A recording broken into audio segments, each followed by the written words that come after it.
to Retrocore, where we take a time out from the 2000s and head back to the 80s and 90s.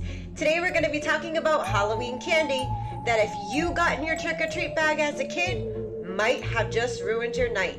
Let's check it out.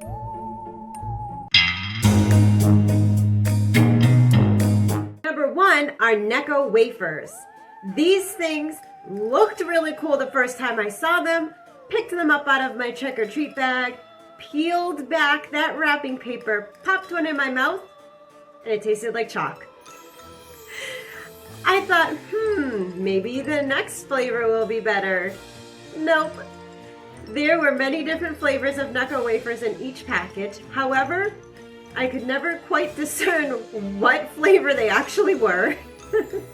And I did not care for any of them.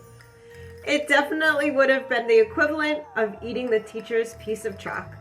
These are ones I could pass on, but I did get at least one in my bag every single year.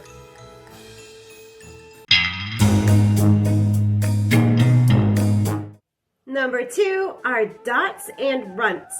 I put these together because they're both tiny little candies in small little packages that get thrown into the trick-or-treat bag because they're so cheap and you can buy them in such big bulk. But guess what? No kid is eating those. Let's start with Dots. Dots I found to be completely flavorless.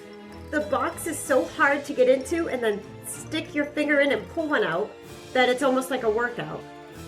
Fun fact, I worked at a women's clothing shop in my teens named Dots, and for a grand opening they gave us all these little boxes of Dots to give out to people.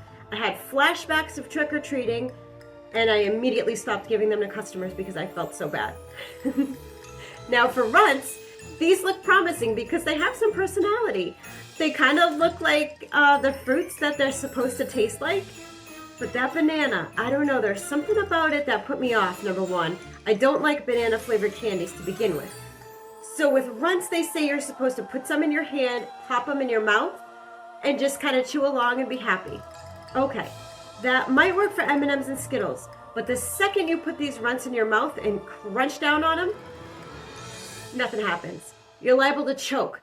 The Runts slide down your throat without being chewed up, and you have all these little Runts in your mouth vying for space, and you're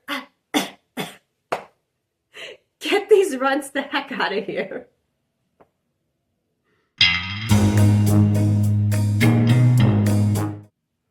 Number 3 is Bazooka Bubblegum. This one I was conflicted about putting on the list because I loved how cute it looked in its little wrapper, and when you opened it, there was a tiny mini little comic that came with it. However, I have to say that they were the worst to get because they were pretty much inedible. I opened one up, and when I tasted it, or tried to taste it, I almost broke a tooth. Those little pieces of gum are so hard that I never actually sank my teeth into one of them. Therefore, they had to go on the list of the most disappointing things to see in my trick-or-treat bag, knowing that there was a possibility of bubblegum, but I just couldn't get it.